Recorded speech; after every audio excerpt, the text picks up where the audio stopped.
Eu tenho, todo mundo tem, né? Por exemplo, a timidez de falar em público. Você sabe que o pior medo, pode pesquisar no Google, na inteligência artificial. Vinícius pode pesquisar. O pior medo do ser humano é falar em público. O pior medo do ser humano é falar em público. Isso é inato, a maioria das pessoas tem, mas muitos têm porque na infância ele foi lá apresentar um trabalho. Aí as crianças, que criança não tem filtro. Sim. Não. Seu feio, olha o seu dente, seu dentuço. E aí o que acontece? A pessoa cresce, às vezes ela tem 30 anos, e aí o pastor fala assim, vem aqui falar. Aí na hora que o pastor fala assim, vem falar, o cérebro dele lembra lá dos 7 anos que ele tinha, e o pastor vira aquelas crianças, e aí ele sobe no púlpito, e ele pega no microfone e começa a tremer, e ele olha para as pessoas, ele está vendo as pessoas, mas o cérebro, aquele é um gatilho. Falar em público é um gatilho, porque o cérebro dele entende, você vai passar vergonha de novo. Aí ele trava, entende? Eu estou falando de um exemplo, por exemplo, outro. Eu era do Capão Redondo, então pobre, e aí meu pai era da Assembleia de Deus, e eles tinham esse negócio de pobreza, né? Então o crente tem que passar prova, o pastor cheio de Deus tem que morrer gordo e do coração, ainda tá com o coração porque ele é santo, né? A maioria a maioria era pobre porque se você não oferta, como você vai ficar rico? Se você não dizima, como você vai ficar rico? E aí então eu cresci com essa questão da pobreza. E para mim estava tudo bem, porque eu fui doutrinado assim. Eu li um livro recentemente que eu quero recomendar para os nossos ouvintes, Pai Rico, Pai Pobre. Pai rico, pai pobre. Eu tive um pai pobre. E aí no livro fala que se você tem um pai pobre, a tendência é você crescer e ser pobre. Se você tem um pai rico, a tendência é você ser rico. Porque os conselhos, entende? E o que você acredita. E o seu pai é o espelho, tá? Então, eu tinha muitos desafios com relação à pobreza. Então, cada pessoa tem um desafio em uma área porque ele traz isso da infância. Todo mundo tem. Sim. E são várias áreas, tá?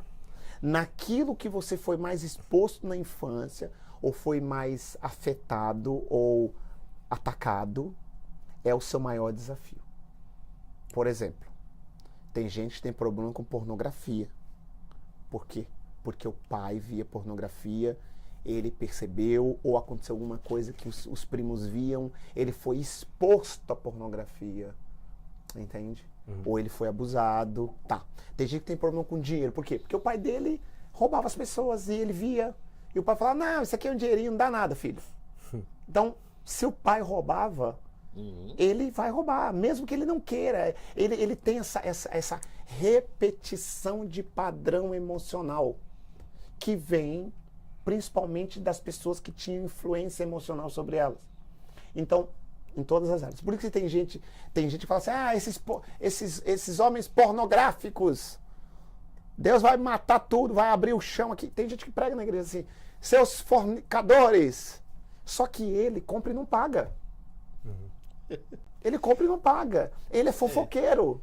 Mas aí ele está confortável de falar, porque realmente nessa área ele não tem, porque lá na infância ele também não teve.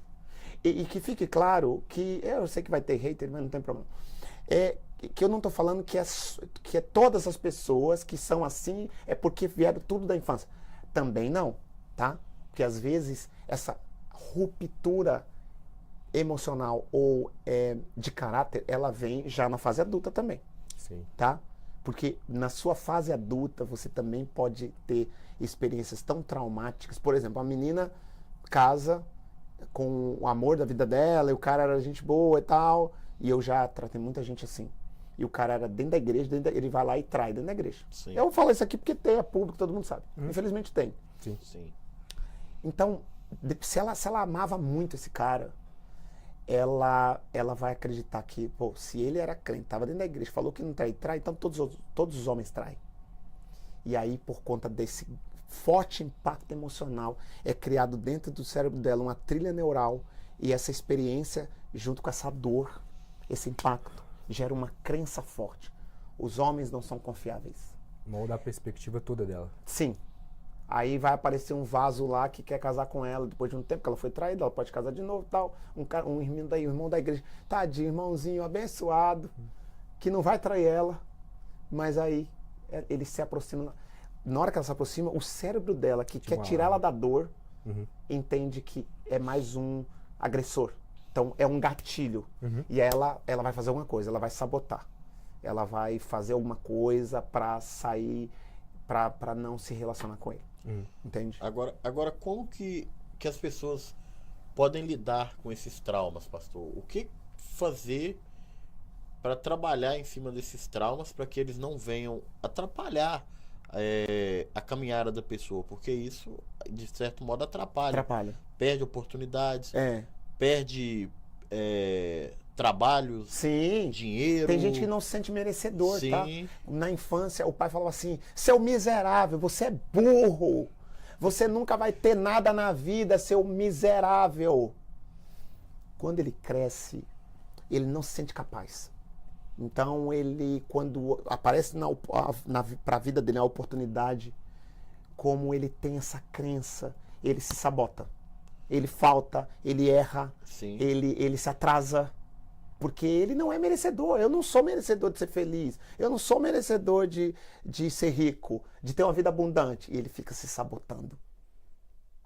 Como agora superar? Isso. Vamos lá. Como a gente supera? Primeiro, você tem que enxergar que você tem essas crenças. E enxergar, a pessoa não consegue sozinha. Ela tem que ter um processo terapêutico. Com um especialista, com um profissional que vai fazer ela entender. Porque a pessoa tem que enxergar. Sim. Não adianta eu chegar aqui e olhar pra você e falar assim, você tá quebrado, hein, Vaz? Se você não se vê, porque você tem que ver o trauma, você tem que olhar lá pro seu passado ou em algum momento em que aconteceu essa ruptura e você falar, não, foi aqui, doeu e dói até hoje. Mas não vai doer mais.